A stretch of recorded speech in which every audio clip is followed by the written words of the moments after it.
O milagre de Francisca, quando a fé venceu a escuridão. Francisca tinha apenas 9 anos quando os médicos disseram aos seus pais que ela não viveria além dos 12. A doença era rara, cruel e sem cura, ceroidolipofucinose neuronal, um mal que ia apagando pouco a pouco a luz dos seus olhos, o movimento das suas pernas e até a memória dos momentos felizes.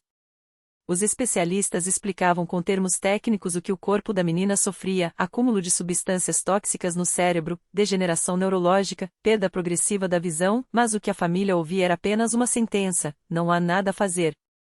A mãe de Francisca, Dona Maria, era costureira e trabalhava até tarde para pagar as consultas e os remédios que apenas amenizavam os sintomas. O pai, Senhor Antônio, um pedreiro de mãos calejadas, passava as noites em claro, ouvindo a filha gemer de dor quando as crises de convulsões a atingiam. Os irmãos mais novos, Pedro e Ana, não entendiam por que a irmã que antes brincava com eles agora mal conseguia segurar um copo d'água. A casa, antes cheia de risadas, tinha se tornado um lugar de silêncio e lágrimas. Foi numa tarde de sábado, quando Dona Maria já não aguentava mais carregar sozinha aquele fardo, que a vizinha, irmã Clara, bateu à porta. Clara era uma mulher simples, sempre vestida com saias longas e blusas discretas, o cabelo preso em um coque baixo, como as irmãs da congregação cristã no Brasil. Ela não veio com palavras vazias, mas com um convite sincero: Maria, por que você não leva a Francisca na reunião conosco? Lá, a gente ora, e Deus ouve. Eu já vi coisas que nenhum médico explica. Dona Maria hesitou. Não era de frequentar igrejas, e o pouco que sabia da congregação cristã era que eram pessoas quietas, que não faziam alarde, mas viviam uma fé profunda. O que a gente tem a perder, pensou. No domingo seguinte, com Francisca nos braços, pois ela já não andava mais sozinha, a família entrou pela primeira vez na pequena sala de cultos, iluminada apenas pela luz que vinha das janelas e pelas lâmpadas simples penduradas no teto. O que eles viram ali foi diferente de tudo que imaginavam. Não havia banda, nem palmas, nem gritos.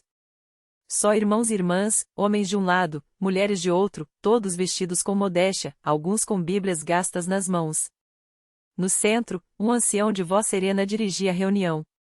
Os hinos eram cantados a capela, vozes unidas em melodia pura, sem acompanhamento de instrumentos, como se cada nota saísse direto do coração. Francisca, mesmo com a visão turva, parece ter sentido algo daquele ambiente, pois seu rostinho tenso relaxou um pouco. Quando chegou a hora dos testemunhos, irmãos se levantaram para contar como Deus os tinha livrado de enfermidades, de dívidas, de desespero. Um deles, irmão João, falou de uma doença nos rins que os médicos disseram ser terminal, mas que, após orações e jejuns, havia desaparecido nos exames. Dona Maria segurou a mão da filha com mais força. Será que aqui tem esperança para nós? Ela pensou. Depois da pregação, veio o momento da oração. O ancião pediu que todos se ajoelhassem, e a sala encheu-se de súplicas em voz baixa, mas intensas.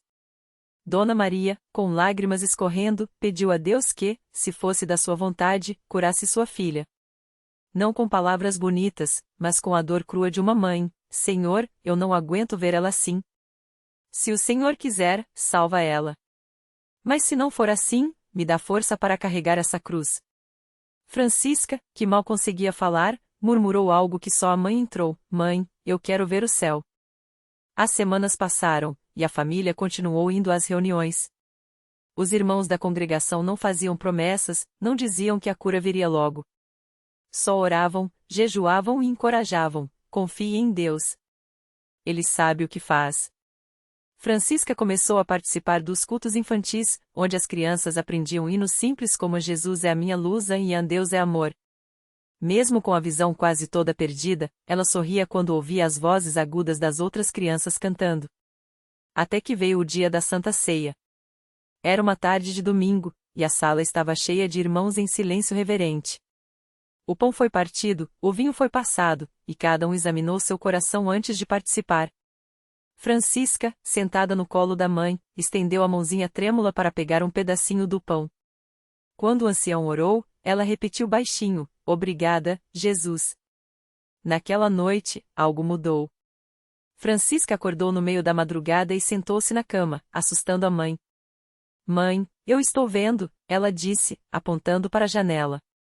Dona Maria pensou que fosse alucinação, mas quando acendeu a luz, a menina descreveu os objetos no quarto com uma clareza que não tinha meses. A cortina é azul, mãe.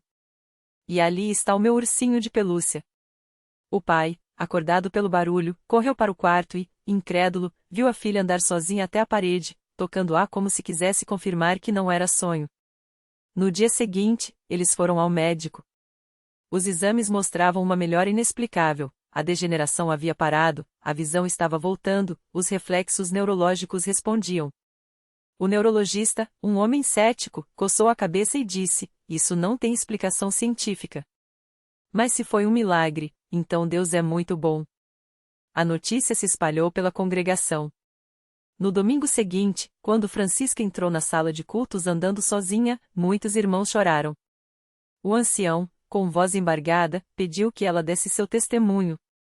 A menina, de pé ao lado da mãe, falou com a simplicidade das crianças: eu orei, e Jesus me curou. Agora eu quero ser batizada.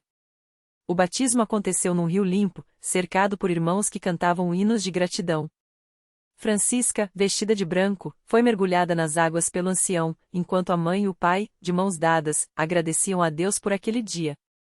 Quando ela saiu da água, o sol brilhava no seu rosto, e todos viram que não era só a doença que tinha sido curada, era uma alma renovada. Anos se passaram.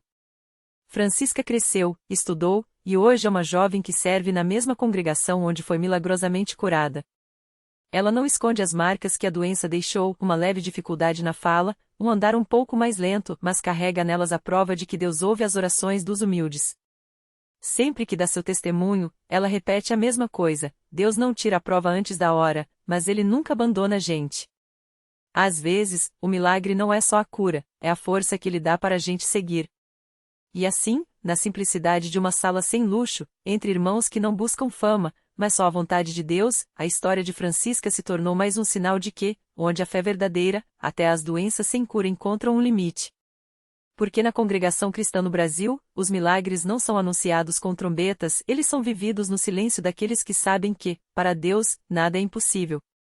Na mesma igreja onde Francisca recebeu sua vitória, outro coração batia acelerado, cheio de dúvidas e medo. Era o de João, um homem de 42 anos que há meses lutava contra uma depressão tão profunda que até o sol pareceu perder o brilho para ele. Os remédios ajudavam um pouco, as noites eram longas, e a sensação de vazio o acompanhava como uma sombra. Até que, certo domingo, arrastado pela esposa que não desistia de orar por ele, João entrou pela primeira vez na Universal.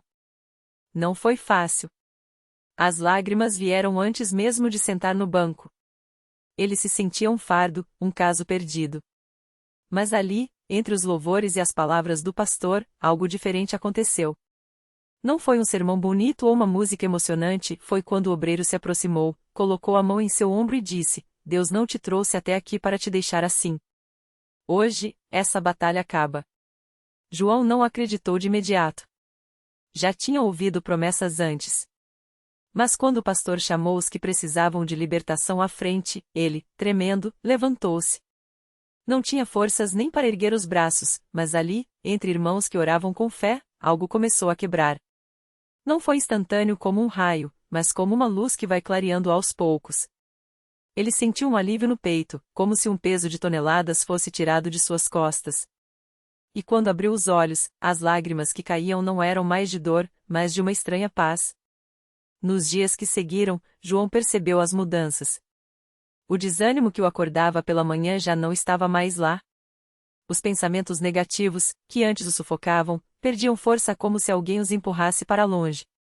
Ele voltou a sorrir sem forçar, a planejar o futuro sem medo. Não era mais o mesmo homem que entrou naquela igreja algumas semanas antes. Hoje, João não tem vergonha de contar que foi Deus quem o tirou daquele poço. Eu tentei de tudo, médico, terapia, remédio.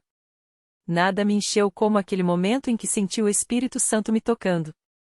Não foi magia, foi misericórdia, ele diz, com os olhos brilhando. E assim como Francisca, ele também carrega suas marcas, dias em que a batalha parece querer voltar, mas agora ele sabe onde encontrar força. Porque na Universal, os milagres não são só para quem está doente no corpo. São para os corações partidos, para as mentes cansadas, para os que já perderam a esperança. Não há doença, nem tristeza, nem cadeia que resista quando Deus decide agir. E o mais lindo é que ele não escolhe os perfeitos, escolhe os que, como João e Francisca, simplesmente se rendem e deixam ele fazer o impossível. E assim, entre testemunhos que se multiplicam, a igreja segue cheia. Não porque promete soluções fáceis, mas porque ali, no altar, pessoas comuns encontram um Deus que ainda faz o que nenhum homem pode fazer. E isso, meu amigo, não é religião, é realidade.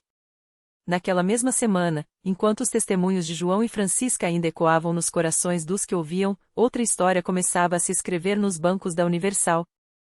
Desta vez, era a vez de Maria Clara, uma mulher que há anos carregava um peso invisível, mas tão pesado quanto uma pedra, a depressão.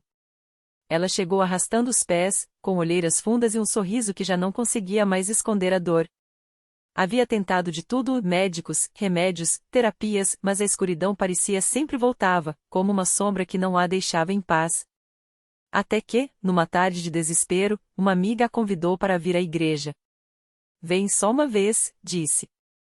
Maria Clara foi, sem esperança, só para não decepcionar. Mas ali, entre os louvores, algo começou a mexer dentro dela. Não foi imediato, não foi mágico, foi uma paz que começou pequena, como uma semente, e foi crescendo a cada palavra do pastor, a cada oração feita com fé. Ela chorou. Chorou por tudo que havia sofrido, por todas as noites em que achou que não aguentaria mais. E quando o pastor chamou os que precisavam de libertação para frente, Maria Clara hesitou, mas deu um passo. Depois outro. Até estar de joelhos no altar, com as mãos estendidas, pedindo o que já não acreditava ser possível, liberdade. Os irmãos oraram por ela.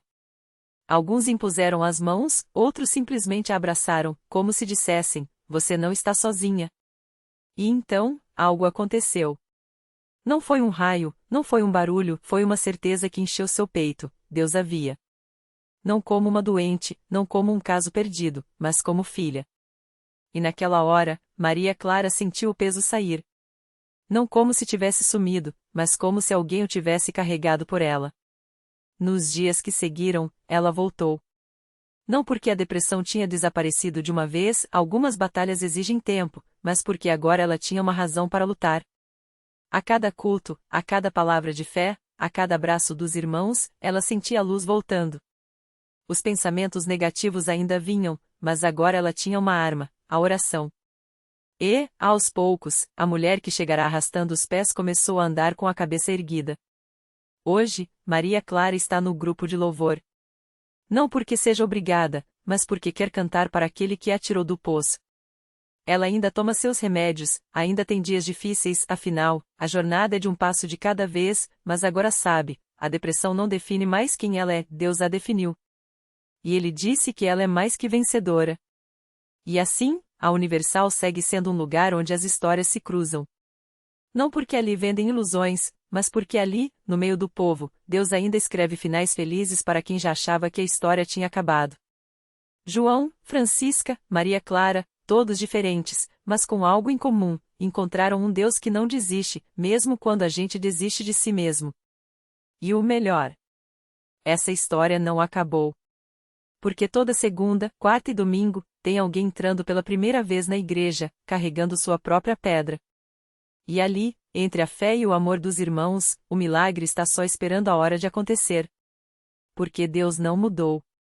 Ele ainda faz o que fez nos tempos da Bíblia e faz hoje, aqui, na sua vida. Basta você dar o primeiro passo. Naquela mesma semana, enquanto o sol se punha sobre a cidade, uma mulher chamada Ana Paula entrou pela primeira vez na Universal. Ela não veio por curiosidade, nem por insistência de alguém. Veio porque não tinha mais para onde ir. As contas estavam atrasadas, o desespero apertava o peito e, pela primeira vez na vida, ela sentiu que não aguentaria sozinha. Se Deus existe, que me mostre agora, ela sussurrou, segurando a porta da igreja com mãos trêmulas. Dentro, o culto já estava começando. O pastor falava sobre a fé que move montanhas, e Ana Paula, sentada nos fundos, sentia cada palavra como se fosse só para ela. Quando o apelo foi feito, ela levantou a mão sem pensar duas vezes. Não tinha mais forças para duvidar. Naquele momento, uma irmã se aproximou, segurou sua mão e disse: Deus vai te surpreender, minha filha. Ele já está trabalhando por você. Ana Paula não sabia, mas naquela mesma hora, a centenas de quilômetros dali, um cheque que ela nem esperava mais estava sendo depositado em sua conta. Um cliente antigo, que devia há meses, sentiu um peso no coração e resolveu quitar tudo. Quando ela abriu o extrato no dia seguinte, as lágrimas vieram sem controle. Não era só o dinheiro, era a certeza de que alguém lá em cima tinha ouvido seu grito. Mas o milagre não parou por aí. Na semana seguinte, Ana Paula voltou à igreja, dessa vez com o coração mais leve. E foi ali que conheceu o projeto de capacitação profissional que a Universal oferecia. Em poucos meses, ela aprendeu uma nova profissão, arrumou um emprego melhor e, o mais importante, encontrou um propósito. Hoje, ela é uma das voluntárias que recebe as pessoas na porta, com o mesmo sorriso que um dia a acolheu. E assim, como João, Francisca e Maria Clara, Ana Paula descobriu que Deus não só ouve como age. Não de forma mágica, sem nosso esforço, mas de um jeito que só Ele pode fazer, transformando o impossível em história de vitória. Porque na Universal, não é sobre religião vazia ou rituais sem sentido. É sobre um Deus que ainda hoje caminha entre seu povo, curando feridas, restaurando sonhos e escrevendo novos capítulos onde o mundo só via ponto final. E a melhor parte? Essa história não é só dela. É sua também. Basta você entrar, dar o primeiro passo e deixar Deus mostrar que, com Ele, nenhuma pedra é grande demais para ser removida. O milagre já está a caminho. Você só precisa acreditar. No mesmo dia em que Ana Paula decidiu se batizar, um jovem chamado Lucas entrou pela primeira vez na Universal arrastando mais do que apenas os pés. Ele carregava um peso que ninguém via, mas que o sufocava, a dependência química. Há 5 anos, desde que perdeu o emprego e a família se afastou, ele vivia entre ruas e clínicas, promessas quebradas e recaídas que o faziam acreditar que nunca sairia daquele ciclo. Até que, numa noite de desespero, um panfleto amassado no chão chamou sua atenção: Deus ainda faz milagres. Venha como está. Lucas não tinha roupas limpas, nem esperança, nem forças para acreditar. Mas entrou. E ali, entre os louvores que falavam de libertação e as palavras do pastor que pareciam dirigidas só a ele, algo começou a mexer em seu coração. Não foi um raio, não foi um grito. Foi uma paz tão profunda que ele não conseguia explicar. Como se, pela primeira vez em anos, alguém ou algo o visse não como um viciado, mas como um filho. Naquela noite, depois da oração forte no altar, Lucas sentiu o corpo tremer. Não de abstinência, mas de uma força que parecia expulsar tudo de ruim dele. Quando abriu os olhos, as lágrimas caíram sem controle. Não eram lágrimas de dor, mas de alívio. Como se uma corrente invisível tivesse sido quebrada. E foi. Os dias seguintes não foram fáceis. A luta contra a dependência é real, e Lucas sabia disso. Mas agora ele tinha algo que nunca teve antes: uma família na igreja que o abraçava, pastores que o visitavam, irmãos que oravam com ele nas madrugadas de tentação. E, acima de tudo, uma certeza que nascia dentro dele: Deus não o havia abandonado. 3 meses depois, Lucas voltou ao altar. Dessa vez, não para pedir, mas para agradecer. E para dar um testemunho que fez até os mais céticos se emocionarem: eu entrei aqui como morto-vivo. Hoje, estou vivo de verdade. Não por minha força, mas porque Deus estendeu a mão quando eu já não tinha mais para onde cair. E assim como Ana Paula, Lucas descobriu que o milagre não é só a cura instantânea, embora ela aconteça, mas a transformação que vem quando Deus entra na história. Porque na Universal, não se trata de fórmulas ou palavras bonitas. Trata-se de um Deus que desce ao chão onde estamos, nos levanta pelo braço e diz: chega de sofrer. Sua vida começa agora. Hoje, Lucas é um dos servos que ajuda outros dependentes químicos a encontrarem o mesmo caminho. Ele sabe que a batalha é diária, mas também sabe que não está sozinho. Porque o Deus que o libertou é o mesmo que caminha ao lado dele todos os dias, transformando cada passo em vitória. E essa história também é sua. Não importa o que você já tentou, quantas vezes caiu ou quão profundo é o buraco em que se encontra. Na Universal, não há caso perdido. Há apenas vidas esperando para serem reescritas pela mão de Deus. O milagre não está no amanhã. Está no agora. Basta você dizer: eu quero. O resto, Deus faz. O milagre se completou no dia em que Lucas, de mãos trêmulas, segurou o certificado de conclusão do seu curso de aconselhamento bíblico. Não era apenas um papel, era a prova de que o Deus que o tirou das ruas escuras agora o capacitava a iluminar outras vidas.